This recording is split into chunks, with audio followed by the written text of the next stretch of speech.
Hi everyone, Tara of Queen Bee Homestead here, and today I'm going to be setting up my worm farm. This is the first time I'm doing it. I've done, of course, a ton of research and I'm real excited about it, and it's one of the only types of farming I can do while I'm 6 months pregnant, so let's get going.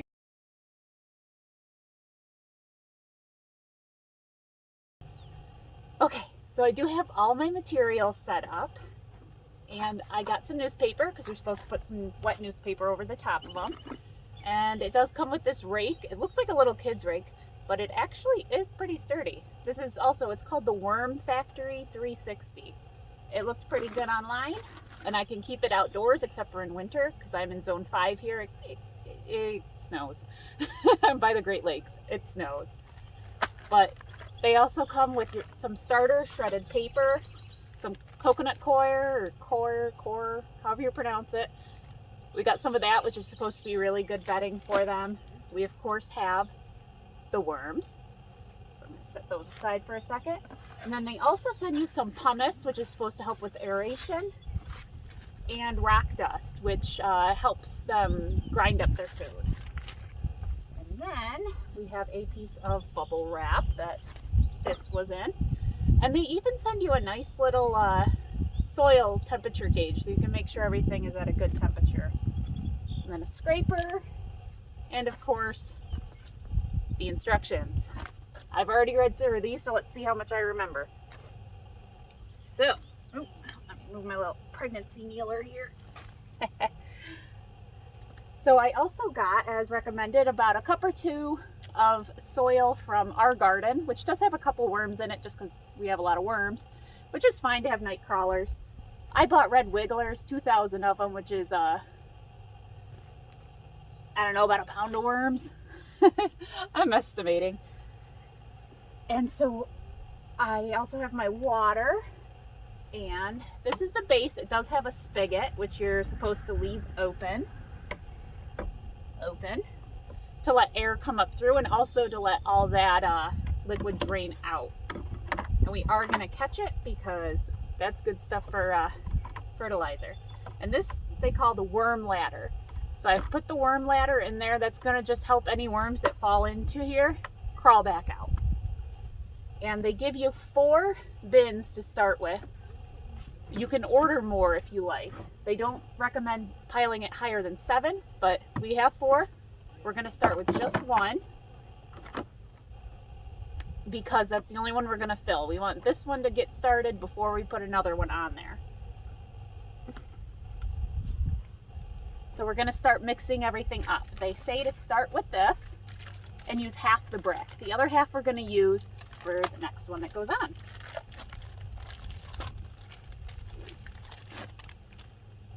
Let's see if I can break this in half or if I have to wait until it's kind of wet. Ooh, nope, that broke pretty good. All right, save that half for later. And they say to add half a cup of water, so I'm just going to add a little bit. And let that kind of soak it up. So you can see it's kind of soaking it right up, so I'm probably going to need a little more than that. But let's see what it does. Start breaking it apart. Should have took my ring off. It's going to get dirty. Oh yeah, that's going to need more water.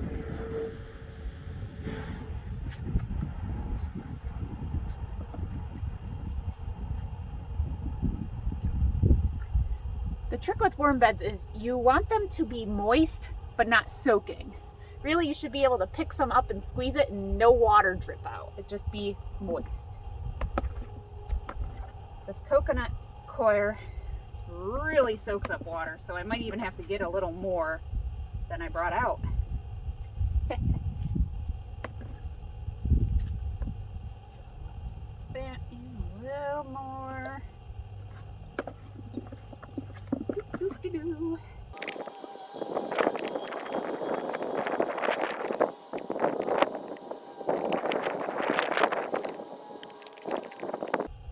Okay, I think I have enough liquid in here. It's still a little dry, but we can always add more later. Harder to take it out.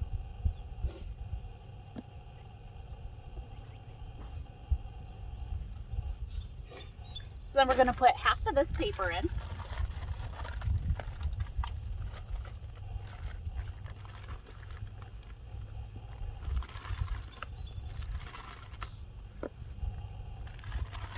Give that a good stir.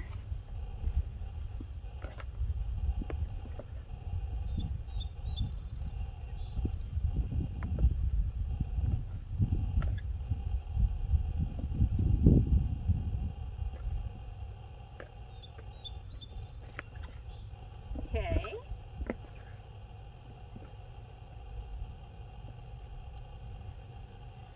And I got to get more water because I need wet paper. All right, I'm back. I got my water and I grabbed my food scraps because I realized I had forgotten to grab those too. Because you need to feed the worms. All right. So, got my water. Now we're going to mix half this bag of pumice in. Just like when I'm cooking, everything isn't very approximate. Alright, mix the pumice in. And then it says to use 2 teaspoons or 2 tablespoons of this. And we'll just dust them on. Tablespoons, it says on the bag.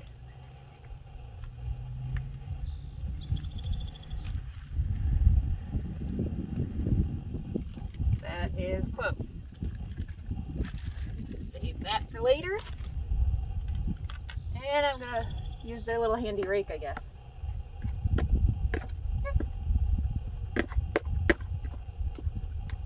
All right, that is almost ready.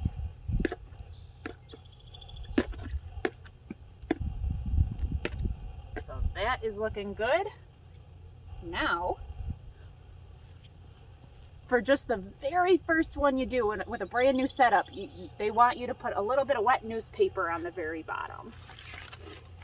So I just got my penny saver here. I just need a little bit. And use the black and white pages in the middle, even though I'm sure it doesn't make a difference. No! Alright, the lightest breeze knocks over these tripods. Got a big heavy phone. Okay, we're going to get the newspaper wet. You don't want it stopping. I'm just going to give it a quick dunk. And that's nice and moist. Make sure the wind doesn't knock over my phone. We're good. And just get that fit in the bottom. Now, and this comes with the thing too. I figured I'd just use it for mixing. We're going to dump that in.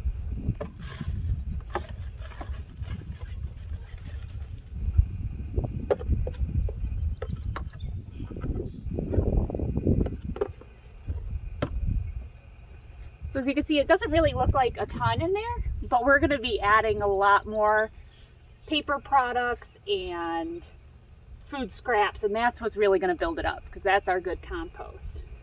So we got our nice base layer with lots of paper. So now I'm going to scoop about half a pound of this food in there.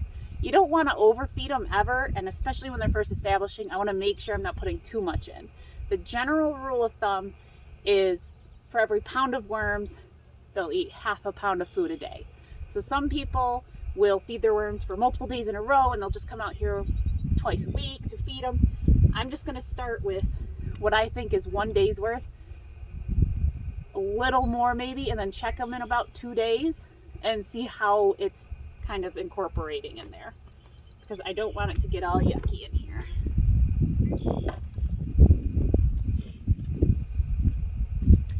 And when you're getting your worm food together, you can use basically any produce besides citrus, or onions aren't too great, stuff like that. But even like your coffee grounds, and I use the natural ground filters, those can be kind of put in there. Eggshells, even bread products. You just don't want a lot of salt, and you don't want meat or dairy. That should be pretty good to start them off. Still got lots of scraps. And this is only from just over a week. And I actually have another container inside about this full. We eat a lot of veggies and drink a lot of coffee. So there we go. And then on top of that, we'll put more newspaper, which you'll always want nice moist newspaper on the top of your worms. I'm just gonna get it wet because I'm about to dump the worms out.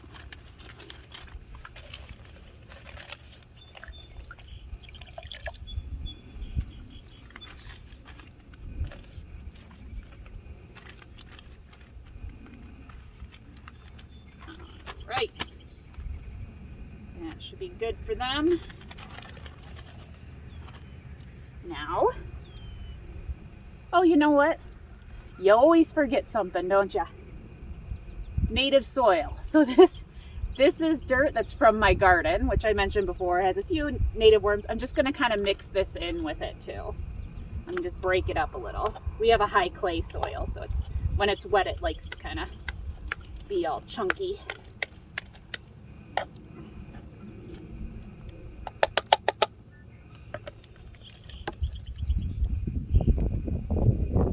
So not perfect, but should be pretty good still. And they said this is to inoculate it with native microorganisms and such. There. That should be pretty good. Now it's time for the worms, and that is not as wet as I thought it was. That's better.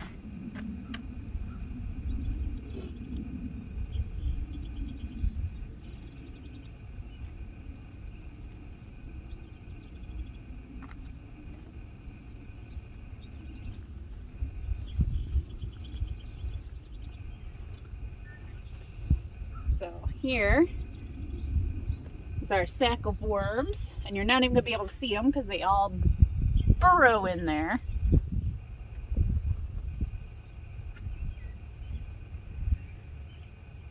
But you uncover it a little. So we're going to dump them out.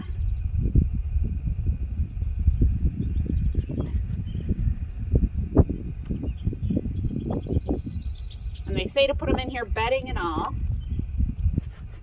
I did receive them yesterday, so I put a half a cup of water in here like they suggested to kind of start rehydrating them. But as you can see, there are lots and lots of worms.